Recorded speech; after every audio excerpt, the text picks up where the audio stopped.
এই ভুল প্রচলনটা আমাদের জি কোন সময় এটা বলা হইল? এটা আল্লাহর কোরআনের আয়াত। আল্লাহর কোরআনের আয়াত তো সবাই পড়ে। আল্লাহ রাব্বুল আলামিন যার উপরে নাজিল করছেন তিনিও পড়েছেন, আমরাও পড়ি, সবাই পড়ে। আমি কথা বলছি, কোন মানুষ বিপদে পড়ছে, এটা বিপদ তো ইস্তিগফারের মাধ্যমেই তো বিপদ কাটে বান্দার। কোন সময় তাওবাতুন নাসুহা, বান্দা যখন গুনাহ করবে, গুনাহগার বান্দার জন্যই তো এটা আসছে। বান্দা গুনাহ করবে, ইস্তিগফার করবে। আল্লাহ তাআলা শিখিয়ে দিয়েছেন, ইয়া আইয়ুহাল্লাযীনা আমানু, হে ঈমানদারগণ, তুবু ইলাল্লাহি তাওবাতান নাসুহা, তোমরা তাওবা করো তাওবা করার মতো। যেমন তাওবা করলে, যেমন বান্দা এই রাস্তা দিয়ে একবার হেঁটে গেছে, এমন তাওবা করবে যে আমি আর জীবনে এই রাস্তা দিয়ে যেতে পারবো না বা যাব না। এই রাস্তা দিয়ে আর সে তার জীবন যতদিন আছে ততদিন পর্যন্ত এই রাস্তা দিয়ে যায় নাই। এটার নাম হচ্ছে তাওবাতুন নাসুহা। সুবহানাল্লাহ বলবেন না? না না না, জি জি, আমি মূর্খ, আমি কোথাও জানি না, অসুবিধা নেই, বলেন। আমরা তোর বয়ান থেকে আমরা শুনি, জি জি, শুনে হেদায়ত হই, কোনো সময় টেরা করতে যাই, জি, তাওবাতুন নাসুহা ইসু চলে থেকে আইছে। আমার আলিমে কইছে। কোন আলিম বলছেন? আমরা তো সমাজ আলিমে কইছি। আলিম তো সবাই, হ্যাঁ হ্যাঁ, আলিম তো অনেক আছে।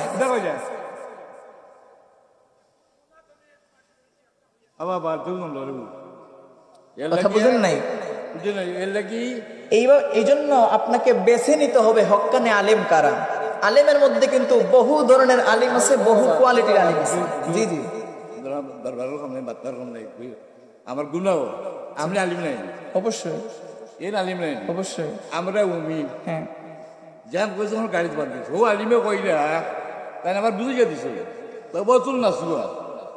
হ্যাঁ, এই জন্য তোবা তোবা তোবা তো কইছিল আবার কোন কোন উপলক্ষে আইলো, ওরা বলছেন আপনার বুঝাইলো ওই সময় ইসুফ চলে গা, জি, হেমে পড়লা।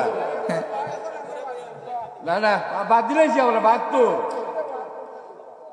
বান্দা যখন গুনাহ করে, বান্দা যখন তার নিজের নফসের সাথে বান্দা যখন জুলুম করে, বান্দা তো তখনই তাওবা করে, ঠিক কিনা বলেন? গুনাহ না করলে কি বান্দা এমনি এমনি তাওবা করে? হ্যাঁ, না। বান্দা যখন গুনাহ করে, বান্দা যখন অন্যায় করে, বান্দা যখন নাফরমানি করে, নিজের নফসের সাথে জুলুম করে, বান্দার কলবটাকে একেবারে কালো বানিয়ে দেয়, এই সময় বান্দা তাওবা করে।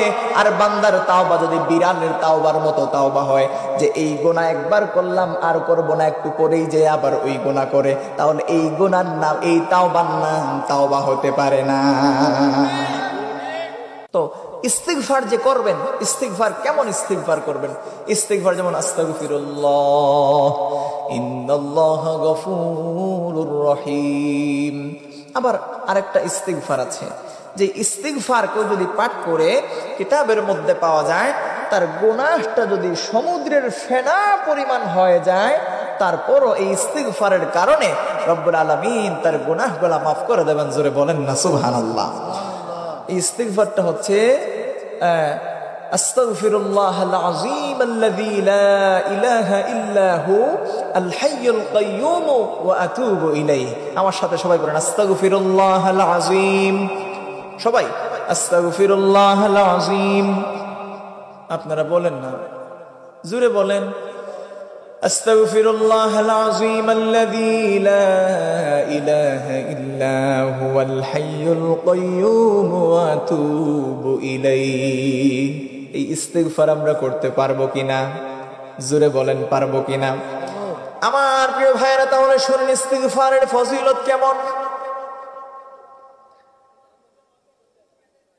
হযরত ইমাম আহমদ ইবনে হাম্বল রাহমাতুল্লাহ আলাইহি যুগ শ্রেষ্ঠ একজন মুহাক্কিক আলিম ছিলেন। তিনি ইমাম আহমদ ইবনে হাম্বল রাহমাতুল্লাহ আলাইহি, তিনি একদিন কোথাও মুসাফিরের জন্য, নিজের ব্যক্তিগত মুসাফিরের জন্য তিনি রওনা হয়েছেন। শীতের রাত্রি, পথিমধ্যে মাগরিবের আজান হয়ে গেল। তিনি এক মসজিদের ভেতরে ঢুকলেন। মসজিদের ভেতরের মধ্যে ঢুকে তিনি মাগরিবের নামাজ আদায় করলেন। সুবহানাল্লাহ কোন। মাগরিবের নামাজ আদায় করলেন। মাগরিবের নামাজ আদায় করে মসজিদের মধ্যেই বসে থাকলেন। বসে থেকে থেকে অপেক্ষা করতেছেন এশার আজানের জন্য। মুয়াজ্জিন যখন এশার আজান দিল, আল্লাহু আকবার আল্লাহু আকবার, মুয়াজ্জিন সাহেব যখন এশার আজান দিল, আজান দেওয়ার পরে জামাতের সময় হলো, নামাজ শুরু হলো, নামাজ শেষ হলো। তিনি নামাজ সম্পূর্ণ করলেন। নামাজ শেষ করার পরে যুগ শ্রেষ্ঠ মুহাক্কিক আলিম আল্লাহর ওলি হযরত ইমাম আহমদ ইবনে হাম্বল রাহমাতুল্লাহ আলাইহি তিনি মসজিদের বারান্দার মধ্যে তিনি বসে আছেন। সুবহানাল্লাহ কোন। নামাজের পরে আমরা তো অনেক মুসল্লির এই মসজিদে একটু সময় বসি, ঠিক কিনা বলেন? মসজিদের নামাজের পরে, নামাজ কমপ্লিট করার পরে মসজিদে কিছু সময় বসলে কি পাওয়া যায়? তৃপ্তি পাওয়া যায়, ঠিক কিনা বলেন? অন্তরের মধ্যে শান্তি পাওয়া যায়, তৃপ্তি পাওয়া যায়। তো তিনি বসে আছেন, মুয়াজ্জিন সাহেব ফলো করতেছে। তারপরে এক সময় মুয়াজ্জিন সাহেব এসে বলল, আপনি যান না কেন? আপনি এখানে বসে আছেন কেন? তিনি বললেন, বাবা আমি তো চাচ্ছিলাম এই মসজিদের মধ্যে রাত্রিটা যাপন করব, রাত্রিটা থেকে ফজরের নামাজ আদায় করে তারপরে আমি চলে যাব। মুয়াজ্জিন ধমক দিল, যাও মিয়া, এখানে থাকা যাবে না। তো তিনি এই কথা না শুনেও তিনি বসে রইলেন। ভাবলেন একটু দয়া হয় কিনা তার। তিনি বসে রইলেন। আবার কিছু সময় পর আবার আসলো, আবার এসে ধমক দিল, আবার তিনাকে মসজিদ থেকে তাড়িয়ে দিল। জোরে বলেন আল্লাহু আকবার। কেরেশমা মাত্র শুরু হলো। শুনবেন ভাইরা, মনোযোগ দিয়ে শুনেন। যখন আল্লাহর ওলি হযরত ইমাম আহমদ ইবনে হাম্বল রাহমাতুল্লাহ আলাইহি মসজিদ থেকে বের হয়ে গেলেন, শীতের রাত্রি, ঠান্ডা কনকনে শীত। আল্লাহর ওলি ইমাম আহমদ ইবনে হাম্বল রাহমাতুল্লাহ আলাইহি তিনি হেঁটে যাচ্ছিলেন মসজিদের পাশ দিয়ে। এমন সময় দেখলেন মসজিদ থেকে কিছু দূরে একটা রুটিওয়ালা তার চুলার মধ্যে আগুন ধরিয়ে রুটি সেখানে বিক্রি করতেছে। জোরে কোন সুবহানাল্লাহ। রুটিওয়ালা আছে না, আমাদের বাজারগুলোতে পাওয়া যায়, ঠিক কিনা বলেন? রুটিওয়ালা রুটি তৈরি করতেছে, তারপরে সে বিক্রি করতেছে, এই কাজগুলা করতেছে। তো তিনি ভাবলেন, মুয়াজ্জিন আমাকে মসজিদে থাকতে দিল না, আর সেই বেটা তো হচ্ছে রুটিওয়ালা, সে কি আমাকে তার চুলার পাশে বসতে দেবে? আল্লাহু আকবার বলবেন না? আমার প্রিয় ভাইরা শুনেন, ইমাম আহমদ ইবনে হাম্বল রাহমাতুল্লাহ আলাইহি তিনি সেই দোকানের পাশে গেলেন, যে বললেন, রে যুবক ভাই, আমি কি রাত্রিবেলা আপনার চুলার পাশে বসে কি রাত্রিটা কাটিয়ে দিতে পারি? সেই দোকানদার বলল, আমার কোনো অসুবিধা নাই, আপনি এখানে বসবেন, অসুবিধার কি? তিনি একটা সাহস পেলেন, তিনি বসে রইলেন এই জায়গার মধ্যে। তো তিনি বসে রইলেন, আর তিনি একটা জিনিস অবজারভেশন করতেছেন, ফলো করতেছেন, যে যুবকটা দোকানের মালিক, সেই যুবকটা যখন রুটির খামির আছে না, রুটির তৈরির যে খামির আছে, খামির গুলা যখন তৈরি করে, যুবকটা পরে আস্তাগফিরুল্লাহ। জোরে পড়েন, কি বলে? আস্তাগফিরুল্লাহ। আবার যখন রুটি তৈরি করে পরে আস্তাগফিরুল্লাহ। রুটি যখন চুলার উপরে দেয় পরে আস্তাগফিরুল্লাহ। কাস্টমারের কাছে যখন রুটি দেয় তখন পরে আস্তাগফিরুল্লাহ। কাস্টমার যখন টাকা দেয়, টাকা হাতে নিয়ে পরে আস্তাগফিরুল্লাহ। টাকা ক্যাশে রাখে পরে আস্তাগফিরুল্লাহ। ক্যাশ থেকে কাস্টমারকে টাকা ফেরে আদায় পরে আস্তাগফিরুল্লাহ। এইভাবে তিনি ফলো করতে করতে করতে করতে যখন তিনার নিজের ভেতরে একটা হুলস্থুল শুরু হয়ে গেল, ভূমিকম্পের মতো শুরু হয়ে গেল। এই যুবক, এত সুন্দর টকবগে একটা যুবক, কাজ করে আর পরে আস্তাগফিরুল্লাহ, কাজ করে আর পরে আস্তাগফিরুল্লাহ। এই আস্তাগফিরুল্লাহ পরে পরে কি লাভ হলো? তিনি সেই যুবককে ডেকে বলেন, রে যুবক, আমার মনের মধ্যে একটা প্রশ্ন আসলো, বলতে পারি কিনা? সেই যুবক ডেকে বলেন, হুজুর বলেন। কিন্তু সেই যুবকটা এখনো পর্যন্ত ইমাম আহমদ ইবনে হাম্বল রাহমাতুল্লাহ আলাইহির পরিচয় পায় নাই। সুবহানাল্লাহ। সেই যুবককে যখন তিনি বললেন, রে যুবক, তুমি কাজ করো আর পুরো আস্তাগফিরুল্লাহ আস্তাগফিরুল্লাহ, কাজ করার পর আস্তাগফিরুল্লাহ। এই আস্তাগফিরুল্লাহর মধ্যে কি এমন আছে আমাকে একটু বলো। সেই যুবক দোকানদার, সেই যুবকটা বলে, হুজুর শুনবেননি? তাহলে শুনেন, আমি আস্তাগফিরুল্লাহ আস্তাগফিরুল্লাহ আস্তাগফিরুল্লাহ পাঠ করতে করতে আমি দোকানদার, আমি মুস্তাজাবুদ দাওয়াত হয়ে গেছি। জোরে কোন সুবহানাল্লাহ, আর জোরে বলেন আল্লাহু আকবার। এই রুটির দোকানদার যুবক যদি আস্তাগফিরুল্লাহ পাঠ করতে করতে মুস্তাজাবুদ দাওয়াত হয়ে যায়, তাহলে আপনি আমি চাইলেই কি পারি না? কথা কন, পারি কিনা? সেই যুবকটা বলে, হুজুর আমি ইস্তিগফার করতে করতে করতে করতে আমি মুস্তাজাবুদ দাওয়াত হয়ে গেছি। এখন মুস্তাজাবুদ দাওয়াত বলতে কি বোঝায় এটাও তো জানার দরকার আছে না নেই? জোরে বলেন আছে না নাই? মুস্তাজাবুদ দাওয়াত মানে হচ্ছে সেই যুবকটা আল্লাহর কাছে যা চায় আল্লাহ রাব্বুল আলামিন তাকে তাই দান করে দেন। সুবহানাল্লাহ। হযরত ইমাম আহমদ ইবনে হাম্বল রাহমাতুল্লাহ আলাইহি যুবককে বললেন, তোমার কি সব আশা পূর্ণ হয়ে গিয়েছে? সেই যুবক ডেকে বলে, হুজুর আমার সব আশা পূর্ণ হয়ে গেছে, কিন্তু একটা আশা এখনো পর্যন্ত পূর্ণ হয় নাই। সেই আশাটা কি? হুজুর জিজ্ঞেস করলেন, সেই আশাটা কি? যুবক বলে, যুগ শ্রেষ্ঠ আল্লাহর ওলি ইমাম আহমদ ইবনে হাম্বল রাহমাতুল্লাহ আলাইহির নাম অনেক শুনি, ওনার অনেক গুণকীর্তন শুনি, কিন্তু ইমাম আহমদ ইবনে হাম্বল রাহমাতুল্লাহ আলাইহির সাক্ষাৎ এখন পর্যন্ত আমি পাই নাই। জোরে কোন সুবহানাল্লাহ। আচ্ছা বলেন তো, এই যে যুবক রুটি দোকানি, তার দোকানে যেই ব্যক্তি গেলেন তিনি কে? ইমাম আহমদ ইবনে হাম্বল রাহমাতুল্লাহ আলাইহি। সুবহানাল্লাহ। আচ্ছা যুবকটা কি এত দূরে গিয়ে ওনার সাথে দেখা করার প্রয়োজন ছিল? কিন্তু যুবকটা সেখানে যেতে হয় নাই, বরং সেই যুবকের রব, আমার আপনার রব আল্লাহ রাব্বুল আলামিন ইমাম আহমদ ইবনে হাম্বল রাহমাতুল্লাহ আলাইহিকে সেই দোকানি রুটি দোকানদারের কাছে পাঠিয়ে দিয়েছেন। জোরে করুন সুবহানাল্লাহ। সেই দোকানিকে যখন প্রশ্ন করলেন, তোমার কি আর কোনো চাওয়া আছে নাকি? সে বলে, আমার একটাই চাওয়া অপূর্ণ রয়ে গেছে, যে ইমাম আহমদ ইবনে হাম্বল রাহমাতুল্লাহ আলাইহির সাক্ষাৎ এখন পর্যন্ত আমি পাই নাই।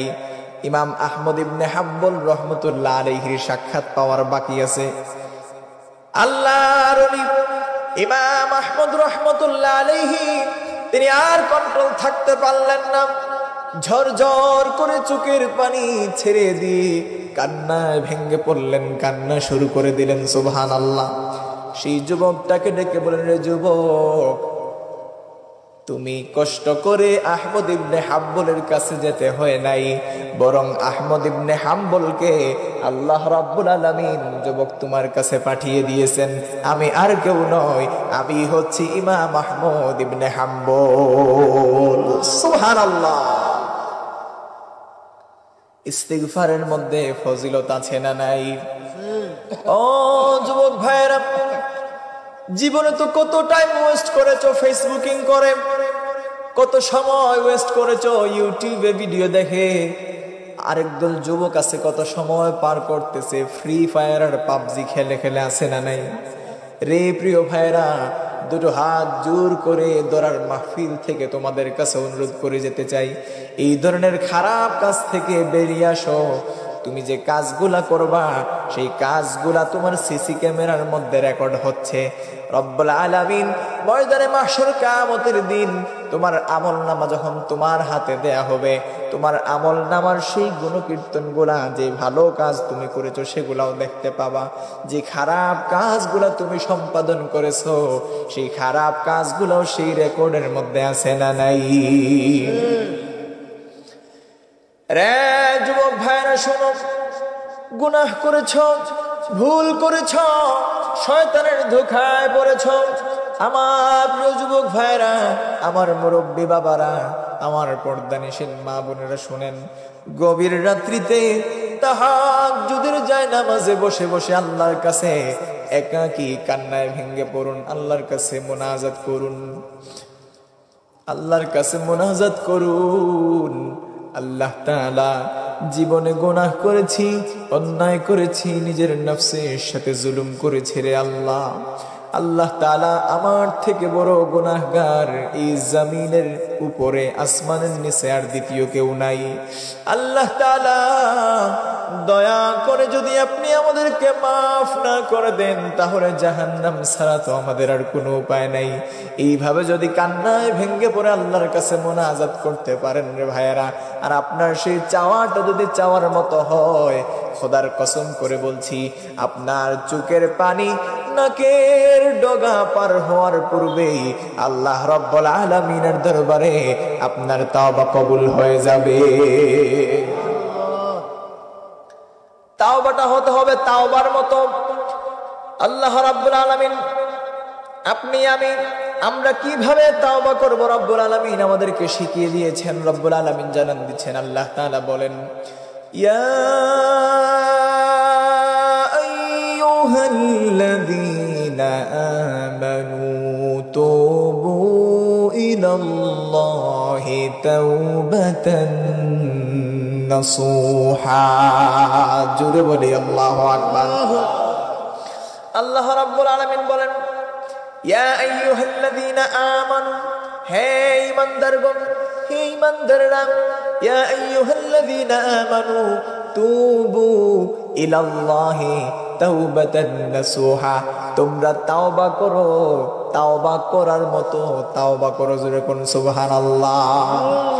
আজকে আমাদের সমাজে কিছু মানুষ আছে আমাদের মতোই, পাঞ্জাবি টুপি, লম্বা টম্বা পাঞ্জাবি, আবা টাবা সব কিছুই আছে মাশাআল্লাহ। তারা এই আয়াতের ব্যাখ্যা করতে যেয়ে তারা বলে, এই যে আল্লাহ তাআলা বলছেন তুবু ইলাল্লাহি তাওবাতান নাসুহা, তারা বলে আল্লাহ রাব্বুল আলামিন বলছেন তোমরা নাসুহা ব্যক্তির মতো তাওবা করো। জোরে বলেন না নাউজুবিল্লাহ। আচ্ছা হুজুর, এখানে কি নাসুহা ব্যক্তির কথা উল্লেখ করা হয়েছে? না, আল্লাহ তাআলা বলে দিচ্ছেন তাওবা করো, তাওবা করার মতো তাওবা করো, তাহলেই আপনার আমার জীবনের গুনাহ মাফ করে দেবেন একজন। তিনি কে? জোরে বলেন, তিনি কে? আল্লাহ। এই ভুল প্রচলনটা আমাদের জি কোন সময় বলা হইল? এটা আল্লাহর কোরআনের আয়াত। আল্লাহর কোরআনের আয়াত তো সবাই পড়ে। আল্লাহ রাব্বুল আলামিন যার উপরে নাজিল করেছেন তিনিও পড়েছেন, আমরাও পড়ি, সবাই পড়ে। আমি কথা বলছি, কোন মানুষ বিপদে পড়ছে, এটা বিপদ তো ইস্তিগফারের মাধ্যমেই তো বিপদ কাটে বান্দার। কোন সময় তাওবাতুন নাসুহা, বান্দা যখন গুনাহ করবে, গুনাহগার বান্দার জন্যই তো এটা আসছে। বান্দা গুনাহ করবে, ইস্তিগফার করবে। আল্লাহ তাআলা শিখিয়ে দিয়েছেন, ইয়া আইয়ুহাল্লাযীনা আমানু, হে ঈমানদারগণ, তুবু ইলাল্লাহি তাওবাতান নাসুহা, তোমরা তাওবা করো তাওবা করার মতো। যেমন তাওবা করলে, যেমন বান্দা এই রাস্তা দিয়ে একবার হেঁটে গেছে, এমন তাওবা করবে যে আমি আর জীবনে এই রাস্তা দিয়ে যেতে পারবো না বা যাব না। এই রাস্তা দিয়ে আর সে তার জীবন যতদিন আছে ততদিন পর্যন্ত এই রাস্তা দিয়ে যায় নাই। এটার নাম হচ্ছে তাওবাতান নাসুহা। সুবহানাল্লাহ বলবেন না? না না না, জি জি, আমি মূর্খ, আমি কোথাও জানি না, অসুবিধা নেই, বলেন। আমরা তোর বয়ান থেকে আমরা শুনি, জি জি, শুনে হেদায়ত হই, কোনো সময় টেরা করতে যাই, জি, তবুও তোর না সুয়া ইসু তুলে থেকে আইছে। আমার আলিমে কইছে। কোন আলিম বলছেন? আমরা তো সমাজ আলিমে কইছি। আলিম তো সবাই, হ্যাঁ হ্যাঁ, আলিম তো অনেক আছে।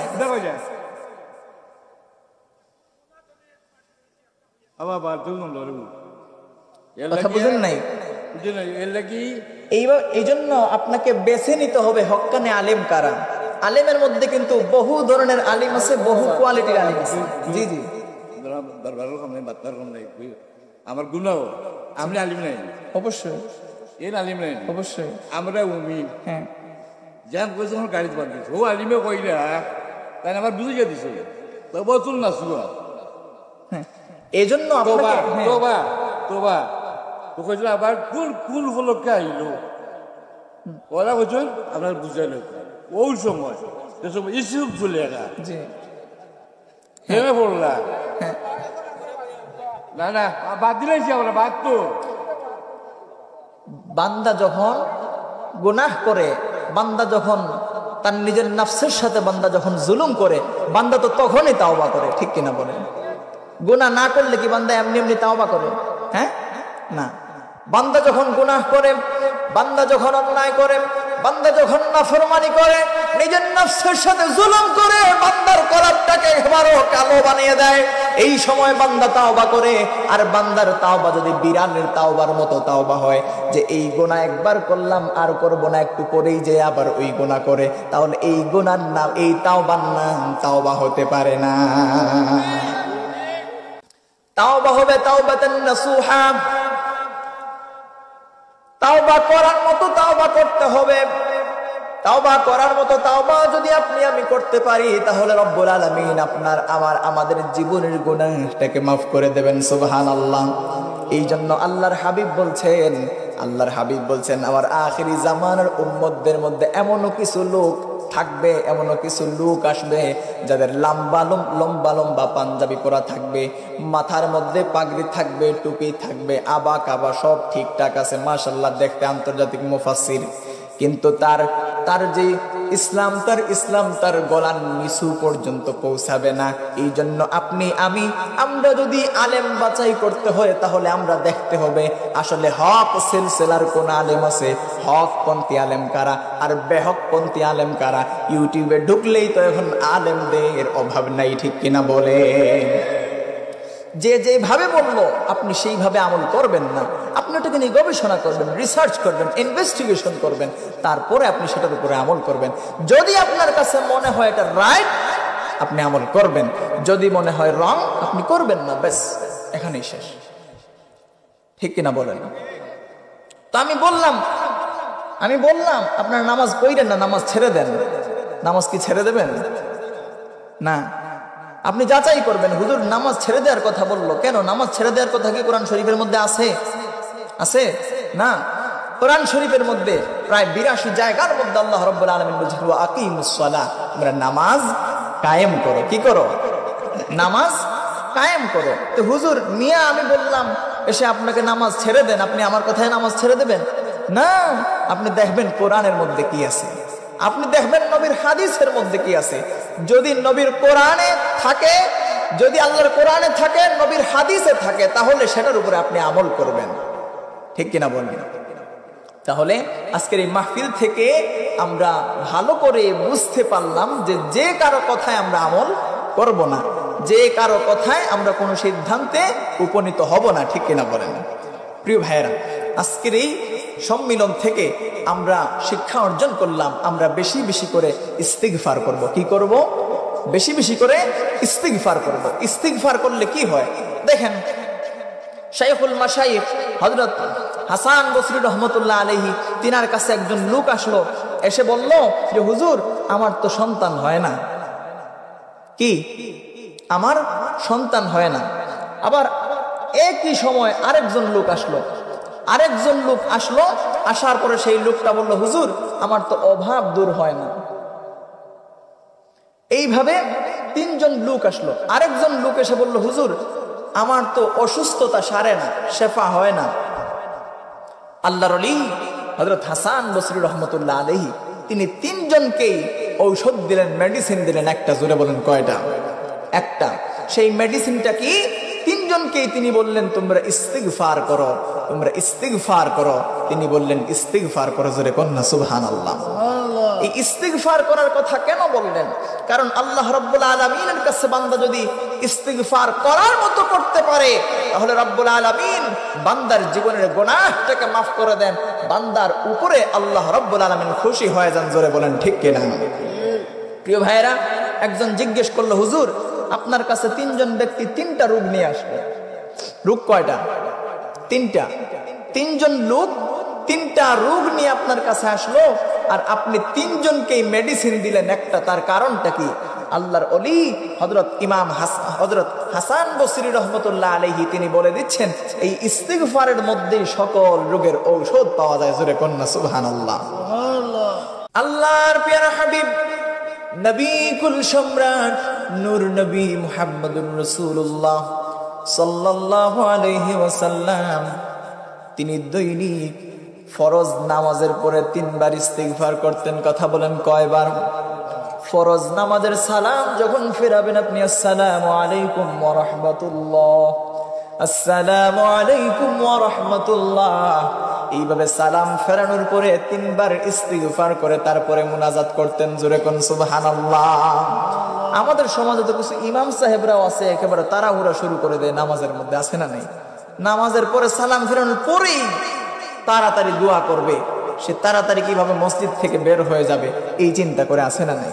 প্রিয় ভাইয়েরা, রাগ করবেন না, রাগ করবেন না, এটা রাগ করার কথা নয়, এটা শিখার বিষয়, জানার বিষয়, বুঝার বিষয়, আছে না নাই? এই যে ইস্তিগফার আপনি করবেন, আপনি দিনে প্রতি ওয়াক্ত নামাজে, নামাজ আমরা কয় ওয়াক্ত করি? 5 ওয়াক্ত। 5 ওয়াক্ত নামাজে 3 বার করে যদি আমরা ফরজ নামাজের পরে সালাম ফিরানোর পরে 3 বার করে ইস্তিগফার করি তাহলে 3 পাশে 15 বার। এগুলো হচ্ছে এক্সট্রা, ওগুলা কি এক্সট্রা। আর আপনি তো 100 বার যদি পারেন আলহামদুলিল্লাহ, আপনি 100 বার করেন। যত বেশি করে আপনি ইস্তিগফার করবেন, যত বেশি করে আপনি আল্লাহর কাছে তাওবা করবেন, তত বেশি আপনি আল্লাহর কাছে মকবুলিয়ত অর্জন করতে পারবেন। আল্লাহ রাব্বুল আলামিন আপনার উপরে আমার উপরে খুশি হয়ে যাবেন। জোরে কোন সুবহানাল্লাহ। সম্মানিত ভাইয়েরা, আজকের আলোচনা থেকে আমাদের শিক্ষা অর্জন করা হলো এইটা যে আমরা বেশি বেশি করে কি করব? জোরে বলেন, কি করব? তাওবা করব, ইস্তিগফার করব, আল্লাহর জিকির করব, নবীজির শানে আমরা দুরুদ শরীফ পড়ব। দুরুদ শরীফ পড়ব। দুরুদ শরীফের আবার কয়েকটা পন্থা আছে।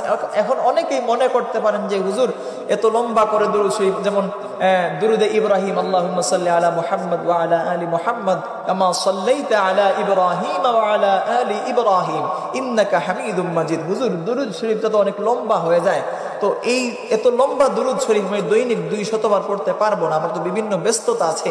তাহলে আপনাকে শিখিয়ে দেই, দুরুদ শরীফ যদি আপনি সংক্ষেপে পড়তে চান তাহলে সাল্লাল্লাহু আলাইকা ইয়া মুহাম্মদ, এটা বলে আপনি দুরুদ শরীফ হয়ে যাবে।